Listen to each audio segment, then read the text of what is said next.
guys know each other well from their days in the NFC West. Of course, it is Russell who's made the jump to the AFC, and now they take on San Francisco. Broncos were just awful last week, booed loudly at home in a game that they won over the Texans 16-9.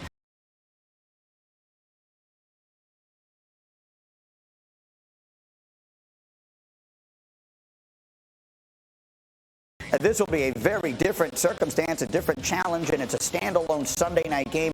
Russell Wilson, week 1, 340 yards. Last week, under 50% passing with an interception. Through 2 games, the Broncos offense has scored just 2 touchdowns with 6 field goals. Look, we have sat here and we have talked at great length about Nathaniel Hackett. He has been the most talked about head coach in the NFL so far. RC, should we be talking in Denver at least a little bit about the quarterback? How much of these struggles needs to go at the doorstep of Russell Wilson? I think a lot of those struggles go at the doorstep of Russell Wilson. Listen, when Russell Wilson was winning his playoff games, it was because he had a top 5 defense in Seattle. Russell Wilson didn't necessarily do that when he was the focal point of this team and this offense, and we were screaming, let Russ cook. Now you get him in Denver. You're not only trading for Russell Wilson, the football player who throws the pretty deep ball. You're trading for Russell Wilson, who's been in impact situation, who's understood critical football moments and transitional moments in the game, and we haven't seen that from him. He hasn't gotten this team better in the red zone because he hasn't gotten better. In 22 snaps, 18 called passes, and you don't have any touchdowns to show for it in the red zone. Russell Wilson should be a guy that's helping bring Nathaniel Hackett along. We expect Nathaniel Hackett to struggle at least a little bit early at his new job. We don't expect Russell Wilson to struggle at his new job. And his new job isn't just about making plays on the football field. It's about leading. It's about coaching. It's about teaching. It's about making guys believe you can win. When Tom Brady went to Tampa, that immediately happened. They immediately said, we got a dude. I don't necessarily know if the guys in Denver are saying, we got a dude. Well, that's really what it's about. No one has ever questioned Russell Wilson's talent. There have been questions, Ninko, about his leadership. That is what Ryan is touching on here. Ninko, how do you see that? Yeah, RC, I can't say it any better than what RC just elaborated. You want your quarterback to basically be the torch leader for the rest of the team. Everyone wants to follow that guy. And I can only speak from my experiences with Tom. He was a true leader, and you can see that when he was with the Patriots. Then he went to Tampa. He's a true leader. People follow him. They want to be with him. They want to listen to Tom. They want to be coached by Tom. And you know, you hear the reports of Russell Wilson having his own office and kind of beating to the beat of his own drum and doing things differently. Well, that doesn't really work in a team setting. You have to go through the grind of everything that everyone else is doing. That's why in the military, everyone, you know, you lose your hairdo, you go in, you lose your name, you go through boot camp and train, and that's just like training camp. You go in and you do the hard things together to where everyone looks at each other like, hey, I'm doing it for him. He's doing it for me. We have each other's back here. So if Russell can't be the leader, you paid him to be the leader and the best quarterback to lead your team, then this team isn't going to go anywhere, and they're not going to win, and they're not going to be what everyone expected them to be. Is this fair, Dan? When you hear all this, is this reasonable? Yeah, he's the one who got the big contract. He's the one that they traded for. I mean, I think RC's point about how, you know, Hackett is new and needs to be picked up by his veteran quarterback is completely legitimate. Look, the entire operation right now on offense looks like a mess. They can't get the play in on time. It's penalties. It's all that. And you know, if it keeps up, Russell's not the one whose seat's going to be hot. You know what I'm saying? Like that'll fall on the head coach, no matter whose fault it actually is. That's just the way of these things. But, I mean, look, I think they'll get it together. My understanding is Russell has a lot of input in how this offense is designed and operated on game day, and right now it's just not going smoothly for whatever reason. I think at some point it will get better, but the question is, you're in the AFC West with all these monster teams and all these great quarterbacks. Like, how much damage are you doing to your chances in the meantime while you're struggling to get it together? To be clear, that was a game I'm not sure how many people watched last week. Broncos, Texans up against a lot of other. The home fans are counting down the seconds on the play clock for their own team. This week, everyone's going to see it. It's a Sunday night standalone game against a really good defense in San Francisco. What do you think, Sach? Yeah, I think San Francisco definitely has the edge for sure.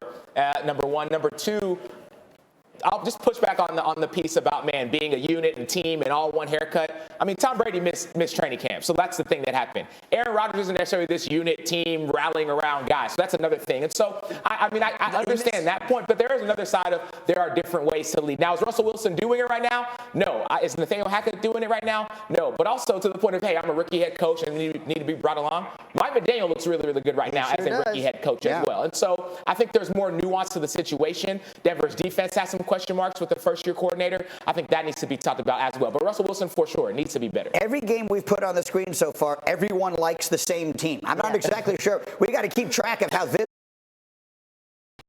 Put Lamar in longer down the distances. Watching for in this game. To see if the coach can stink less up front. This is a team that was built on the run game and being able to protect the quarterback. It's why for years we've been saying you need to find a quarterback, you throw him in there, and you have a team that's ready-made for a Super Bowl. We haven't seen that. No run game against the Jacksonville Jaguars, no protection for Matt Ryan, which resulted in 3 interceptions. They have to be better up front if they want a chance to compete with a team like the Kansas City Chiefs. And then Sacho, Battle of the Bays, Packers, Bucks. What are you watching? Who's going to be catching balls for Tom Brady? Mike Evans, as you saw, he's suspended this game. Chris Godwin got injured week 1. He's not practicing. Julio Jones didn't practice as well. Who's going to step up? Is it going to be Leonard Fournette heavy game? Is it going to be Scotty Miller step up big? That's what I'm looking to watch. It's not the Green Bay Packers receivers you need to be worried about. It's the Tampa Bay Buccaneers. That's exactly right. Although the Packer receivers are all hurt too, and none of them are practicing right now. It was Brashad Perriman who caught the touchdown last week. I mean, look, what is Tom going to do? RC, I mean, you played against Tom Brady and all these. Who is he throwing the ball to? What is their offense going to look like on Sunday?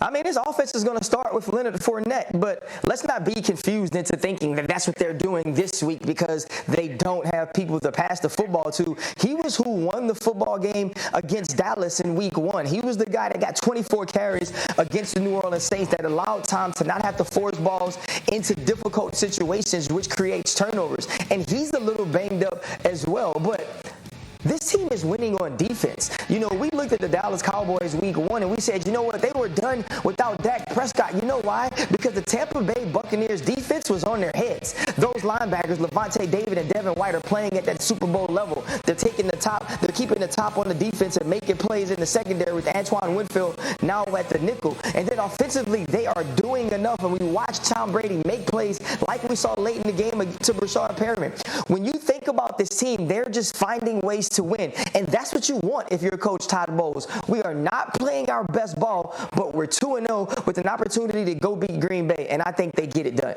Now, Nico, here's a game with the 2 preeminent quarterbacks of their generation, 2 of the greatest that have ever lived. Are we looking at a baseball score here? I mean, are we looking at a super low-scoring game on Sunday? Yeah, potentially. I mean, this could be a 10-7 game. And I know all the fantasy people out there are going to be pulling their hair out. But at the end of the day, when you have 2 rosters that are injured, you're going to have to rely on your defense. And you don't want to play your best football in September. You want to have to go through these lumps early in the season to hopefully they get healthy. Both sides, both teams. You want them to get healthy and have a good push at the end of the year. It's going to be a defensive struggle. I like the Bucs in this one because they lead the NFL in sacks. They have 10 sacks on the season. 6 of those come from blitzing linebackers. So again, with that, we know Green Bay has an issue up front. They have issues at the receiving core. We've seen Aaron Rodgers get ping-ponged around back there.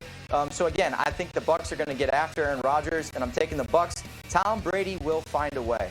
Cindy, let's put the picks up again. And we did not ask Dan Graziano to make a pick because he's covering this game for us for ESPN and for Sunday Countdown. So I threw my pick in there. And once again, we are all united. We all like Tampa. So you're talking to people, obviously, on both sides of this thing. What are the important things the fans need to know heading into this enormous game that is the exact opposite of what we would have expected it to be? Yeah, I think the focal point will be the run game for both teams. I was at the Packers game last week, and they ran the whole thing through Aaron Jones and A.J. Dillon, and they're happy to keep doing that as long as Aaron Rodgers and his wide receivers are continuing to work to get on the same page, which Aaron admits they are. So, yeah, I would expect that not just Leonard Fournette, but on the other side, you're going to see a run-heavy game plan from Green Bay. 2 very good defenses and 2 offenses that aren't all the way whole, and they're going to lean on what they actually can do. But, Greeny, I have a genuine question as I'm listening to all this talk. Will it get better? I mean, between Tom Brady and Aaron Rodgers, they have 4 total touchdown passes.